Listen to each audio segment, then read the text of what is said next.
Αγαπητοί και αγαπητές μου, γεια και χαρά και καλό Σαββατοκύριακο, με καλές ειδήσεις βέβαια. Η διαπραγμάτευση στην κόψη του Ξηραφιού.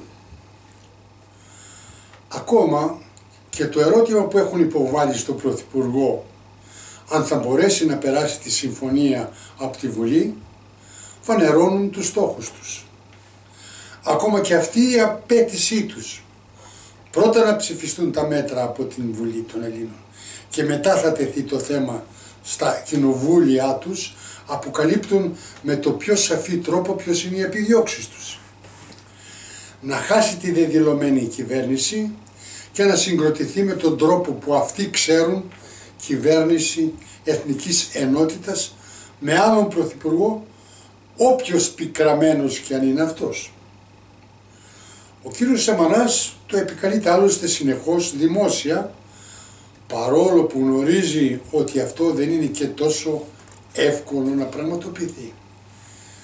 Γιατί να μην μας βάλει άλλωστε σε υποψίες το γεγονός το ότι προσπαθούν αυτά που προτείνουν να είναι τόσο αντιλαϊκά και σκληρά, ώστε ακριβώς να πετύχουν την αντίδραση των βουλευτών της πλειοψηφίας, να μην ψηφίσουν τη συμφωνία και με χαμένη την δεδηλωμένη της κυβέρνησης να προχωρήσουν στα σχέδιά τους, που εκτός των άλλων έχουν σαν στόχο να αποθαρρύνουν παρόμοιες προσπάθειες από άλλες χώρες που ήδη δείχνουν επαναστατικές προθέσεις στα μέτρα που σιγά σιγά τους επιβάλλουν. Υπολογίζουν όμως χωρίς τον ξενοδόχο, γιατί στη σημερινή εποχή είναι πολύ δύσκολο να εξευρεθούν αποστάτες όπως τον καιρό εκείνο και να συγκροτηθεί απαρτία πλειοψηφική για μια κυβέρνηση εθνικής ενότητας, κατά τα πρότυπα που την θέλει ο κύριος Σαμαράς για να ξαναβρεθεί στην εξουσία. Αν λοιπόν κατά την ψηφοφορία χάσει η κυβέρνηση τη δεδηλωμένη των 151 ψήφων, τότε τη λύση θα τη δώσει ο λαός από πρόωρες εκλογές που θα γίνουν με λίστα των υποψηφίων βουλευτών. Αν όμως τελικά οι δύο κοινοβουλευτικές ομάδες μείνουν συσπυρωμένες, τότε κούνια που κούνα για όλους αυτούς που έχουν καταλυστέψει τα ταμεία του κράτους.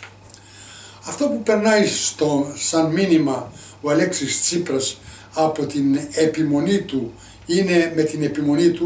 είναι να υπάρξει συμφωνία οπωσδήποτε, γιατί δεν είναι στις προθέσεις τους να έρθει σε κόντρα με τη θέληση της μεγάλης πλειοψηφίας του ελληνικού λαού που έχει εκφράσει την επιθυμία του να μείνει στο ευρώ. Σίγουρα δεν έχει βγάλει το συμπεράσματά του από τις ακραίες συμπεριφορές των δανειστών, ποιος δεν θέλει να επιτευχθεί συμφωνία και ποιοι είναι οι στόχοι που επιδιώκουν. Γι' αυτό άλλωστε στηρίζει, όπως οι δημοσκοπήσεις το αποδεικνύουν, τον Πρωθυπουργό με ενισχυμένη μάλιστα πλειοψηφία που όλο και αυξάνει την διαφορά από το δεύτερο κόμμα. Εν κατακλείδη όμως θα λέγαμε πως δεν είναι αυτή η Ευρώπη που ονειρεύτηκαμε, πως ο αγώνας δεν έγινε από τόσες προσωπικότητες που δεν οραματίστηκαν και ασφαλώς μια Ευρώπη με κυρίαρχο τη Γερμανία του κυρίου Σόιμπλε, αλλά μια Ευρώπη των λαών που την απαρτίζουν. Και οι αγώνες αυτών των λαών θα αποτελέσουν για να χάσει και αυτόν τον πόλεμο η Γερμανία και να ακυρωθούν οι επιθυμίες τους. Αλλά και να τιμωρηθούν οι ανορθόδοξοι τρόποι που χρησιμοποιεί για την προώθηση των βιομηχανικών προϊόντων τους. Βοά η παγκόσμια κοινή γνώμη για τους μιζαδόρους που χρησιμοποιεί και διαφθείρει συνειδήσεις. Εν αναμονή των εξελίξεων που όμως όποιες και αν είναι αυτές, το σίγουρο είναι πως το Μάρμαρο θα το προλιώσει και πάλι ο ελληνικός λαός. Συμφωνείτε? Καλό σας βράδυ και καλό καλοκαίρι.